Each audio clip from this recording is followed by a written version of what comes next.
নমস্কার বন্ধুরা, ঘরকন্নার টুকিটাকিতে তোমাদের সকলকে স্বাগত। আজকের ব্লগটা আমি এখান থেকেই শুরু করছি। এই দেখো, আমার ছানাপোনাগুলো তো ঘুমাচ্ছে, আর ওদিকে বরকে খেতে দিয়ে দিয়েছি, আর এদিকে আমি সব সবজিগুলো কেটে নিচ্ছি। সবজি কাটা হয়ে গেছে, এই শাকটাই বাকি আছে। এই শাকটা আমি কি বলবো, আর লজ্জার কথা, আমি শাক কাটতে পারি না। লজ্জা না, যেটা পারি না সেটা পারি না, তাই না? শাক আমি বটিতে কাটতে পারি না, মোচা কাটতে পারি না, এই চাকু ছাড়া আমার গতি নেই। তো এই শাক আর মোচা আমি এইভাবেই চাকু দিয়ে কাটি, যেটাতে আমার সুবিধা হয় আর কি। আর আজকে এত বীভৎস গরম, কি বলবো, প্রচণ্ড গরম, প্রচণ্ড, পুরো সেই বলে না ভ্যাপসা গরম বা গুমোট গরম, যেটা বলবে তোমরা, একদম সেই রকমই গরম। আর ঘর একদম যেন ভিজে ভিজে যাচ্ছে, কেমন মনে হচ্ছে ঘরের মেঝে থেকে জল সোপ করছে, মনে হচ্ছে জল উঠছে ঘর থেকে, একবারে চপচপ করছে জল জল হয়ে। আর অনেক পুরনো বাড়ি তো, তাই না? তোমাদের তো আগেও বলেছি, অনেক পুরনো বাড়ি, সেই জন্য এরকম হয়। বেশি গরম হলে, বেশি বৃষ্টি হলেই, যখন ভেপসে আসে ঘর, তখনই জল এরকম উঠতে থাকে। আর এই দেখো, আর ওদিকে আমার শাক কাটাও কমপ্লিট, সবজি কাটাও কমপ্লিট, আর এদিকে আমি এখন রসুন ছেঁচছি। জানো তো, কিছু কিছু মানুষকে মনে হয় না, দেখলে দেখলে নয়, তাদের স্বভাবটাই এমন, মনে হয় এরকম রসুন যেমন করে ছেঁচছি নোড়া দিয়ে, তাদের মুখগুলো ওরকম করে ছেঁচে দিই। কিন্তু উপায় কি বলো? মানসিকতার খাতিরে ভালো মানুষ সেজে থাকতে হয়। কিছু বলতেও পারি না, হাজার দোষ করলেও মনে হয় যে ক্ষমা করে দিই। কিন্তু যতবার ক্ষমা করি না, ততবার ওরা আমাদের পিছনে লাগে। সে আছে অনেক কথা, পরে না হয় একদিন বলবো। আর এদিকে দেখো, আমি শাকটা করতে চলে এসেছি। আর এই দেখো, রসুনটা যখন আমি তেলের মধ্যে দিই না, এত সুন্দর গন্ধ ওঠে, আমার গন্ধটা খুব ভালো লাগে। জানি না কেন, তোমাদের হয়তো অনেকেরই ভালো লাগতে পারে, আবার অনেকেই ভাববে যে এই রসুনের গন্ধ কে ভালো লাগে বলে। কিন্তু রসুনটা যখন তেলে আমি ফোড়নটা দিই কালো জিরে দিয়ে, এত সুন্দর গন্ধ ওঠে না, খুব ভালো লাগে। এই দেখো, তোমাদের সাথে কথা বলতে বলতে শাকটা তো চাপিয়েই দিলাম, হলুদ লবণ চিনি টিনি সব দিয়ে একদম। আর এই লালতের শাক খেতে আমার খুবই ভালো লাগে, আর আমার বাড়িতেও সবাই লালতের শাক খেতে খুবই ভালোবাসে। এটা একটু জল জল হয়, ভাতটা একটু তাড়াতাড়ি খাওয়া হয়ে যায়। আমার লাল শাক আর হচ্ছে এই লালতের শাক খেতে খুব ভালো লাগে। জানি না কেন, অনেকে আবার এই লালতের শাক পছন্দ করে না, ল্যাল ল্যাল করে বলে।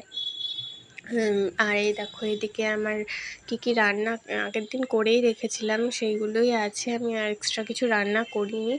এদিকে কলাইয়ের ডাল আছে, ভাত তো রোজকার হয়ই, আর হচ্ছে কলার খোসা বাটা আগের দিন করেছিলাম, ওটা আছে, ওদের মাছের ঝোল করা আছে, তারপরে হচ্ছে মোচার তরকারি আছে, সব বেশি অনেকটা বড় মোচা ছিল তো কী করবো, একবারে করে রেখে দিয়েছিলাম। প্রতিদিন তো আর ভালো লাগে না রান্না করতে। আর ওদিকে শাকটা করে নিয়েছিলাম। আর এই দেখো, বর গিয়েছিল বাজার থেকে ওকে বেশি কিছু আনতে মানাই করেছিলাম, বলেছিলাম সবজি সবই আছে। আর আমার রান্না করতে গিয়ে হঠাৎ দেখি পেঁয়াজ নাই, কি অবস্থা! একটা পেঁয়াজ ছিল, যেমন তেমন করে রান্না করে রেখে দিয়েছিলাম, আর উপরে ওই মামির কাছে গিয়ে দুটো পেঁয়াজ নিয়ে এসে সে রান্না করলাম। তারপরে তো বাজারে গেল পরে, আমি খেয়ালই করিনি, আমাকে বকছিল যে তুমি খেয়াল করোনি কেন, বাজার শেষ হয়ে আসছে।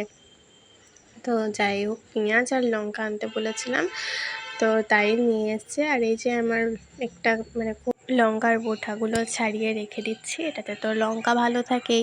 এর আগের দিনে তোমাদের বলেছিলাম কন্টেনারের বোঁটা ছাড়িয়ে লঙ্কা রেখে দিলে খুব ভালো হয়, তো ভালো থাকে অনেক দিন, পচে না তাড়াতাড়ি। তো সেটাই করে রেখে দিচ্ছি। এইসব কাজগুলো টুকটাক করে রাখলে না, পরে নিজেরই সুবিধা হয় আমার মনে হয়। যতই এক একদিন কাজে লেট হয়ে যায় ঠিকই এসব করতে গিয়ে দিনের বেলাতে, কিন্তু মনে হয় যে এই কাজগুলো করে রাখলে অনেক সুবিধা, অনেকটা লাভ হয়। আর এই দেখো, আগের দিন একটু ঘি করেছিলাম, আবার আজকে একটু ঘি করেছি। আর কালকে যা ঝড় হয়েছিল, সেই রেমাল ঝড়, আর সেই রেমাল ঝড়ে তো কত আম পেয়েছি, আরও আম ছিল, ওটা এরও ডবল ছিল। তো কিছু কিছু, অত আম তো আর একা খাবো না, রাক্ষস তো না, কিছু কাঁচা আছে কিছু পাকা আছে, আর কি উপরে মামিকে কিছু দিয়েছি, মাকে কিছু দিয়ে এসেছি।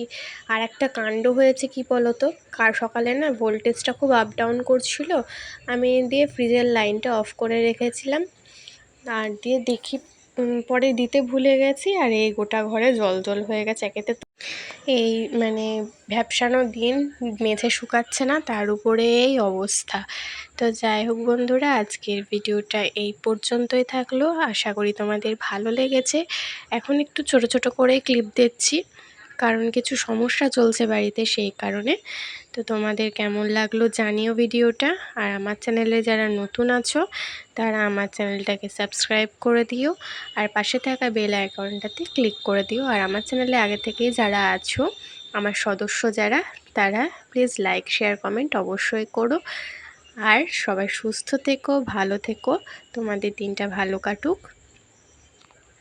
আর এভাবেই তোমরা সবাই আমার পাশে থেকো। ব্যাস এটুকুই তোমাদের কাছে চাওয়া, আর কিছুই চাওয়া নেই। আসছি।